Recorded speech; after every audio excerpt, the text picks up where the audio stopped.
E se eu te dissesse que aquilo que você mais procura, felicidade, paz, propósito, já está dentro de você, mas você simplesmente nunca ousou olhar? Parece um paradoxo, não é? Passamos a vida inteira correndo atrás de respostas externas. Mais dinheiro, mais reconhecimento, mais amor, mais segurança. Mas no fundo, é como a parábola do mendigo sentado sobre uma caixa. Ele passou 30 anos pedindo moedas aos transeuntes, sem perceber que estava sentado sobre um baú de ouro. E então surge um estranho, faz uma pergunta simples, quase banal. O que é essa caixa embaixo de você? Só então o mendigo abre o que evitou por décadas e descobre que o tesouro sempre esteve ali. Essa história não é apenas uma metáfora bonita, é um espelho brutal. Porque assim como o mendigo, a maioria de nós está sentada sobre um potencial imenso, paz, criatividade, clareza, coragem, mas ficamos mendigando validação e consolo no mundo exterior. A pergunta que abre a caixa é: você já olhou para dentro? Talvez seja mais assustador do que parece. Afinal, abrir a caixa significa confrontar pensamentos, medos e histórias que carregamos. Mas também é o único caminho para descobrir o ouro. E aqui está a provocação.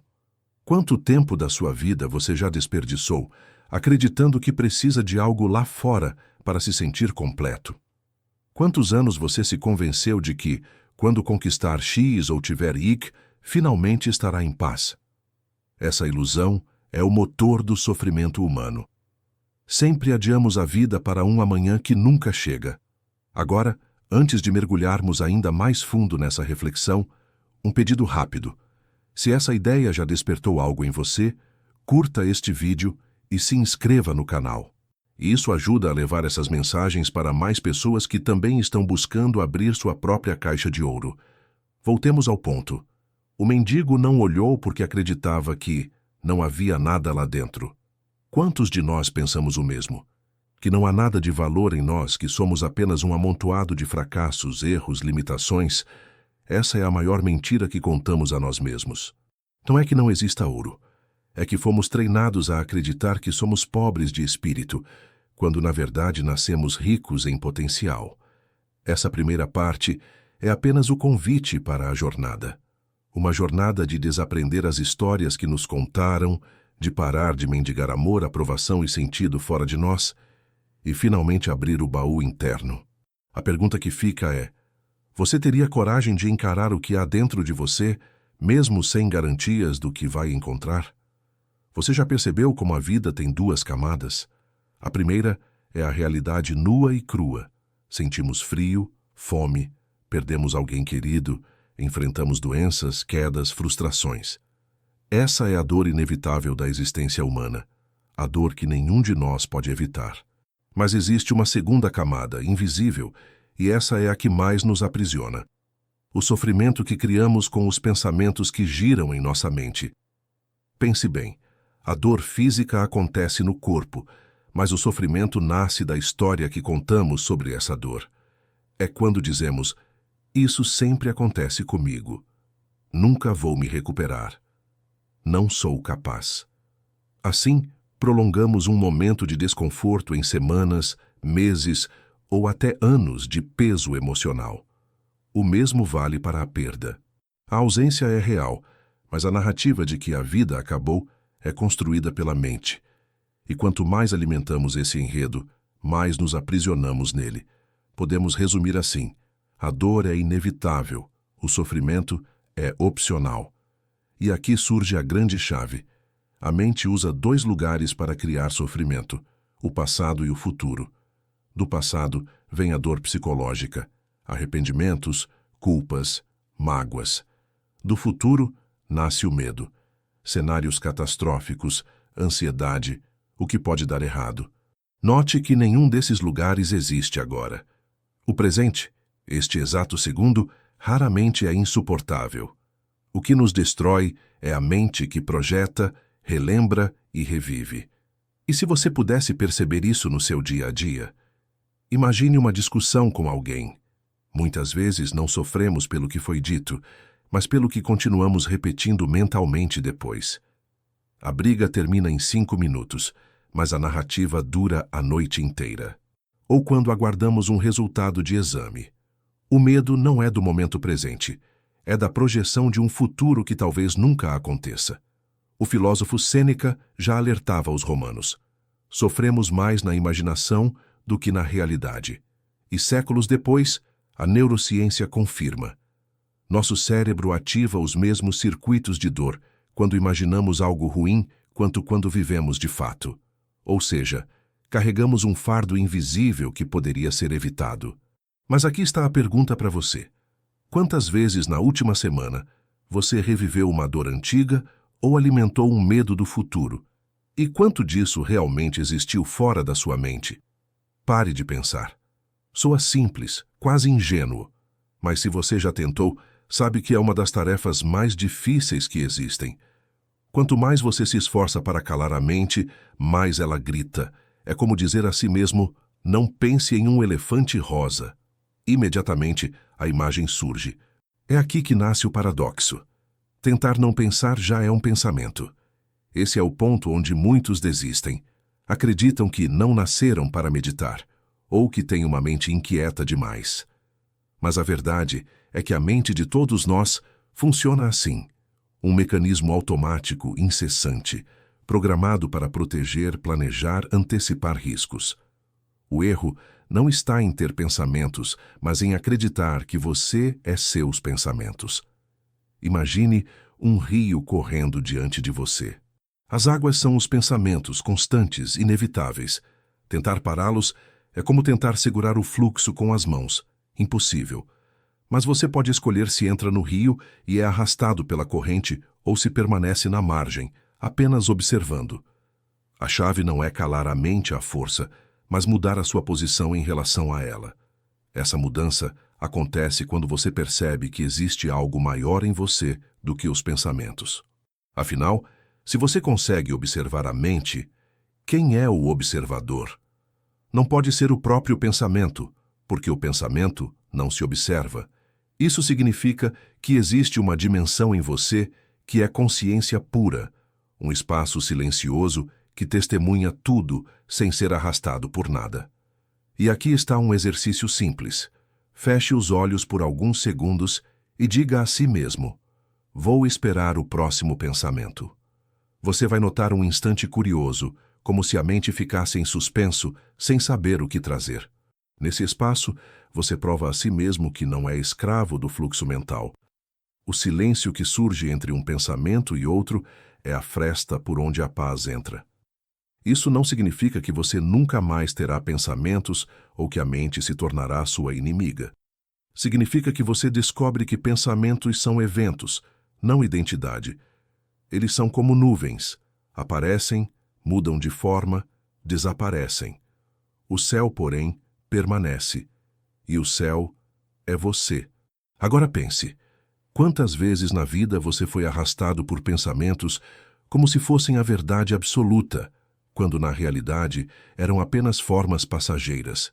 Quantas decisões você tomou baseado em uma tempestade mental que se dissipou no dia seguinte? Por que defendemos nossas ideias como se a vida dependesse delas? Por que uma crítica a uma opinião pode nos ferir tanto quanto uma agressão física? A resposta está no ego, essa construção invisível que confundimos com quem somos. Desde cedo, aprendemos a nos definir por pensamentos, crenças, conquistas e histórias. Sou o que penso, sou o que faço, sou o que tenho. Essa identidade mental funciona como uma armadura. Ela protege, dá sensação de controle e nos coloca em um lugar conhecido. Mas como toda armadura, também aprisiona. O ego é uma estratégia de sobrevivência criada pela mente. Ele diz: se você perder essa ideia, perde a si mesmo. Se estiver errado, deixa de existir. É por isso que tantas pessoas reagem com raiva quando suas opiniões são contestadas. No fundo, não é apenas uma questão de lógica ou argumento, é o medo de perder a própria identidade.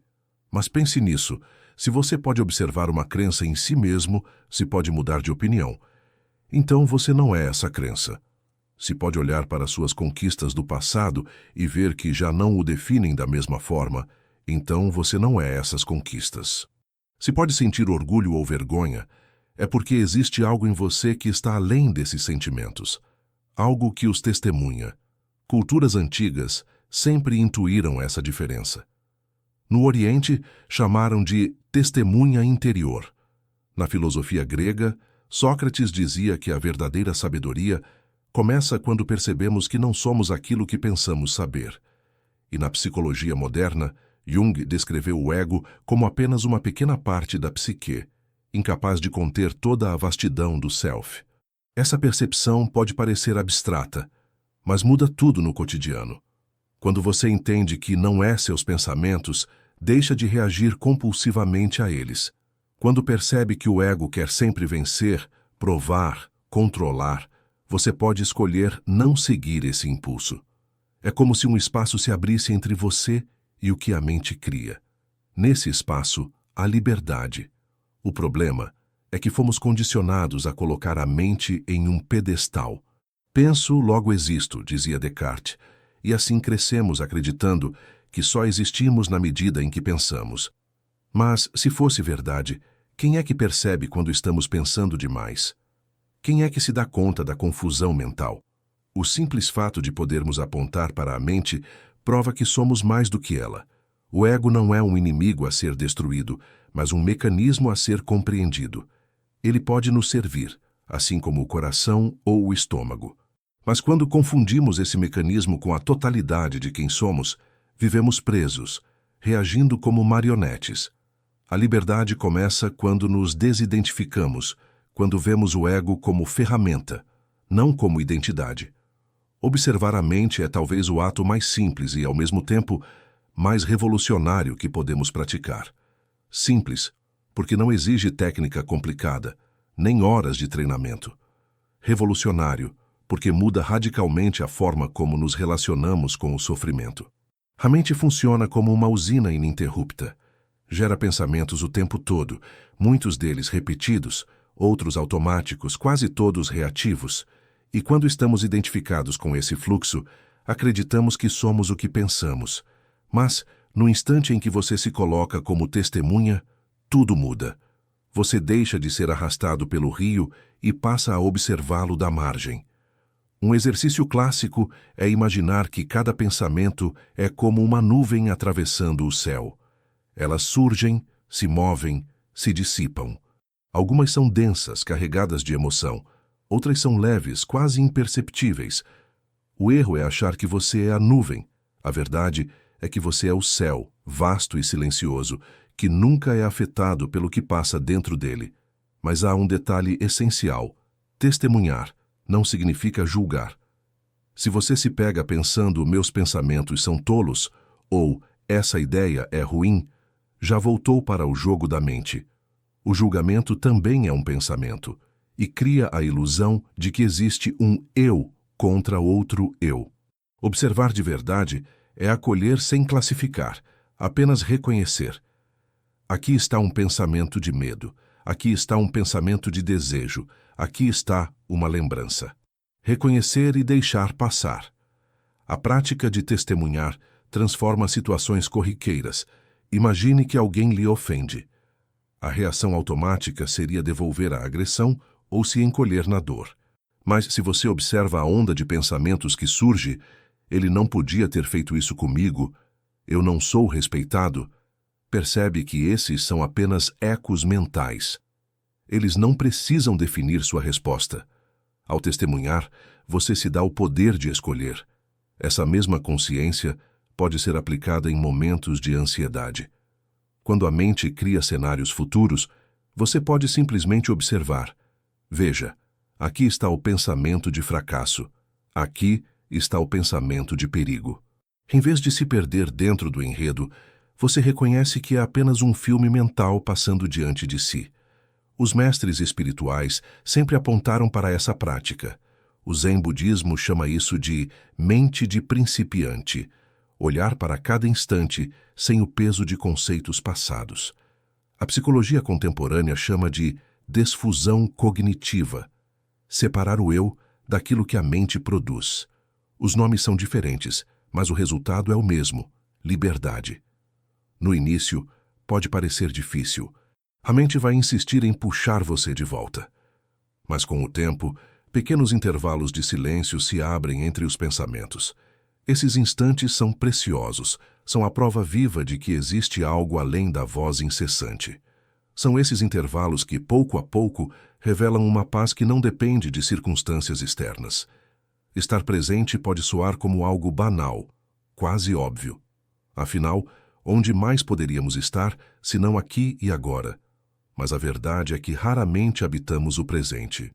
Nossa mente vive em trânsito constante, corre para o futuro, revisita o passado, cria narrativas, inventa cenários.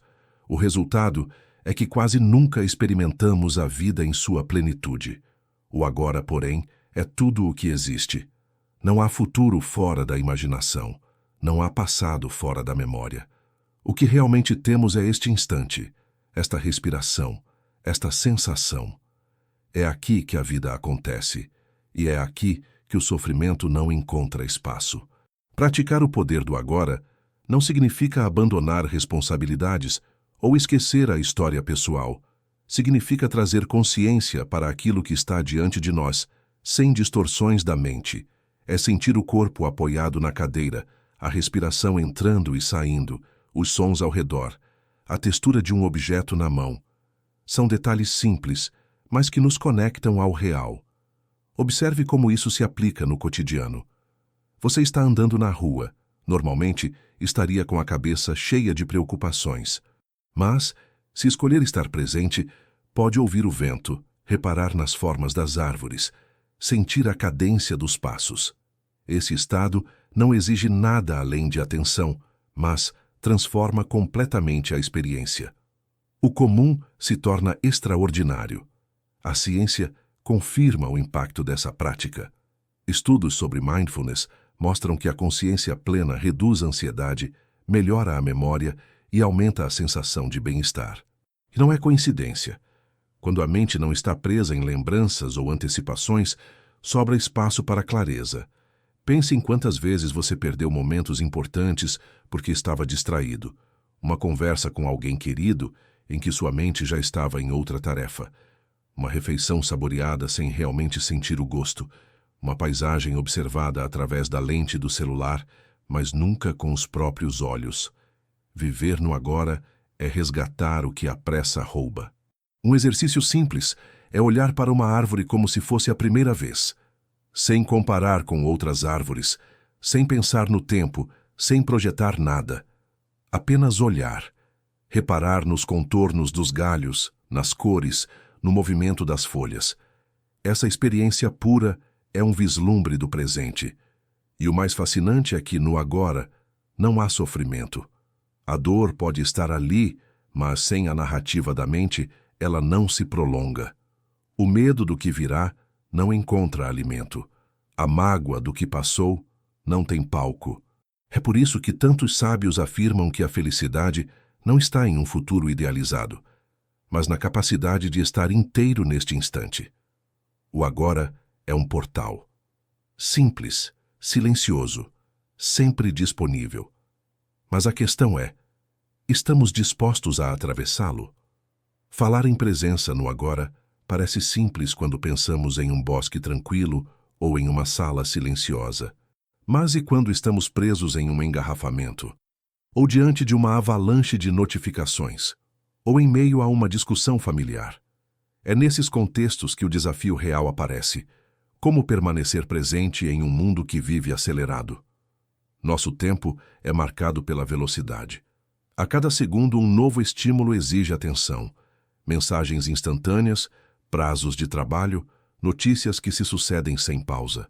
A mente se adapta a esse ritmo frenético, sempre à frente, sempre tentando antecipar o próximo passo. O resultado é um estado de tensão quase permanente.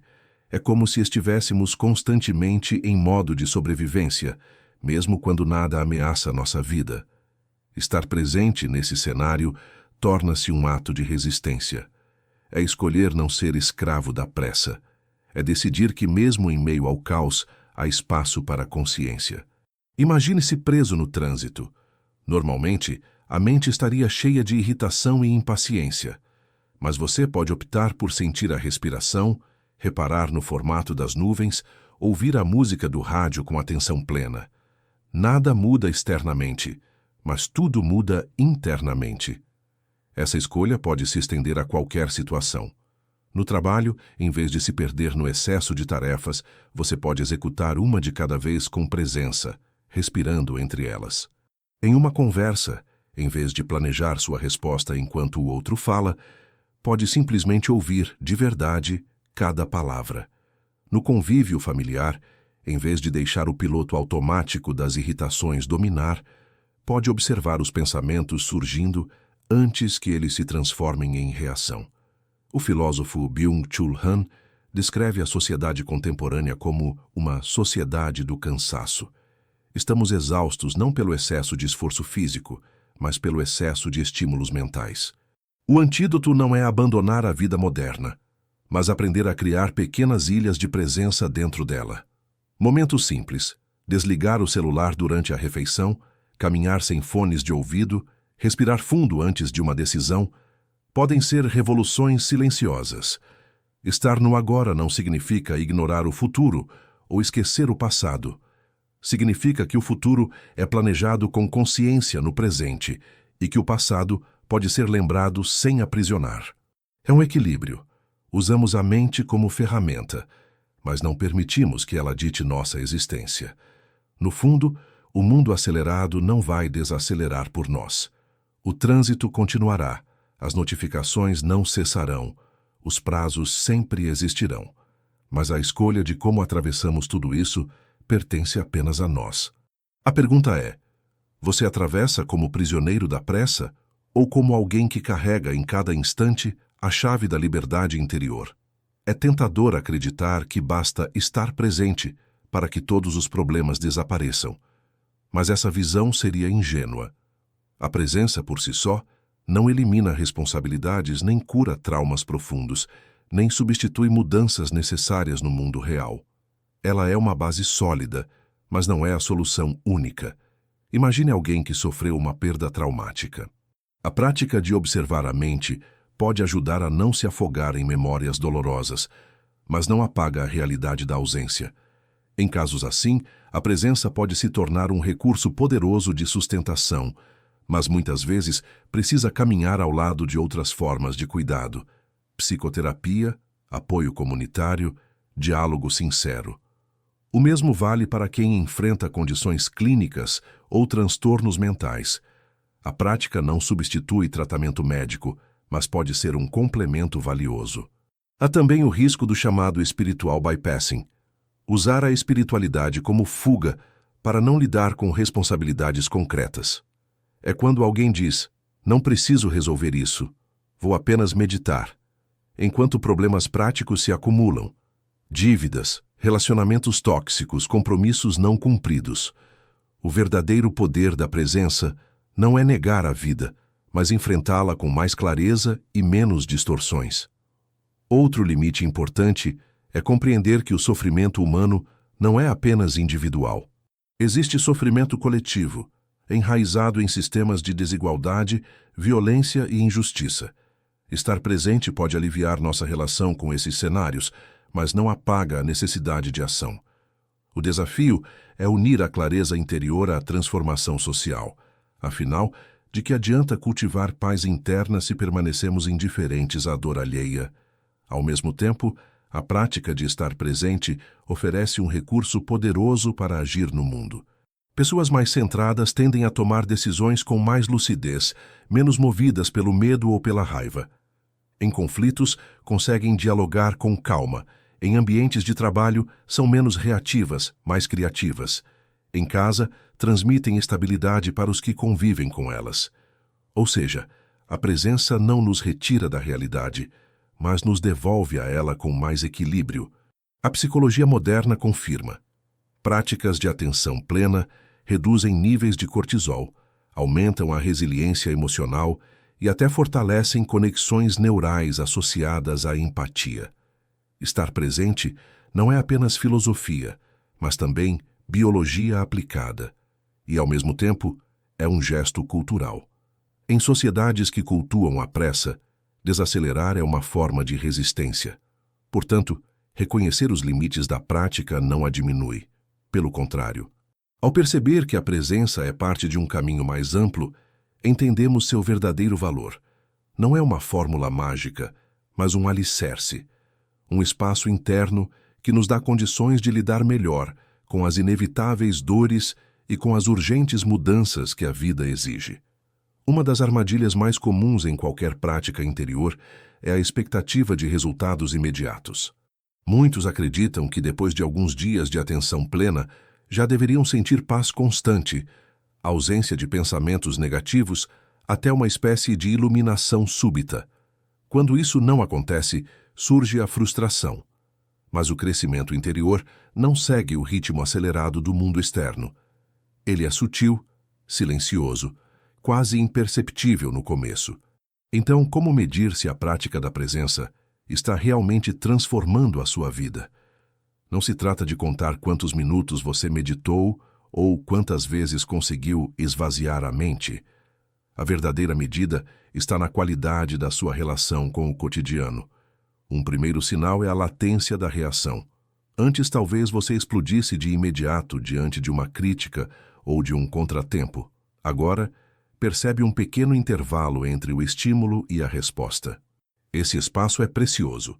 Nele nasce a liberdade de escolher como agir, em vez de reagir no automático. Outro sinal é a duração do sofrimento. Situações dolorosas continuam a existir. Isso é inevitável. Mas o tempo em que você permanece preso a elas diminui. Uma raiva que antes durava horas se dissolve em minutos. Uma mágoa que pesava por dias já não encontra tanto terreno fértil para crescer. Você ainda cai, mas se levanta mais rápido. Há também os instantes de silêncio espontâneo. Pequenos momentos em que, sem esforço, a mente simplesmente descansa. Pode ser durante uma caminhada ao olhar para o céu ou no meio de uma conversa em que, de repente, você percebe estar ouvindo com total atenção. Esses intervalos são como janelas abertas, mostram que existe um espaço maior além do ruído mental. Outro indicador é a qualidade das relações. Com mais presença, a escuta se aprofunda, as reações diminuem, a empatia se amplia. Muitas vezes, você percebe que discute menos, que critica menos, que está mais disposto a compreender do que a vencer. Não é que os conflitos desapareçam, mas eles já não dominam como antes. Uma prática útil é manter um diário de presença.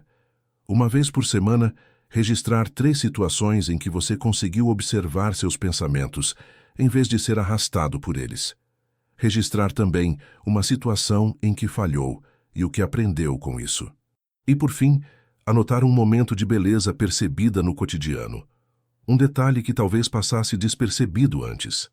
Esse exercício mostra com o tempo que o progresso está acontecendo, mesmo quando parece invisível. O caminho da presença não é linear. Haverá dias de clareza e dias de turbulência, e ambos fazem parte do processo.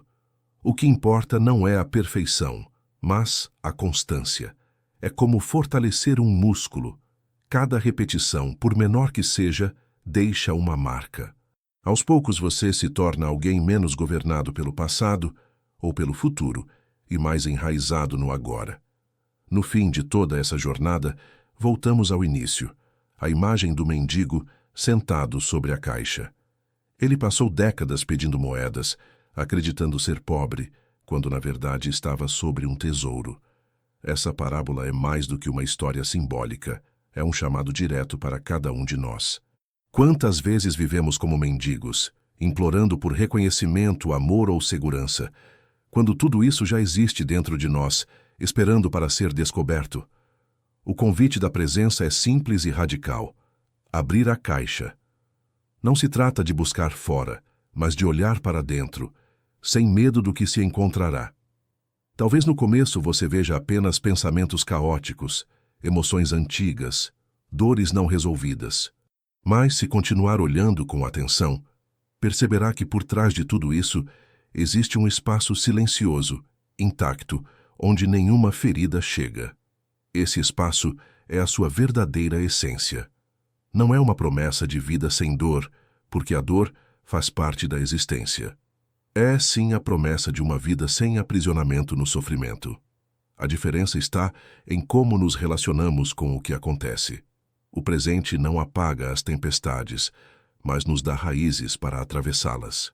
É por isso que tantos sábios de tradições diferentes chegaram à mesma conclusão.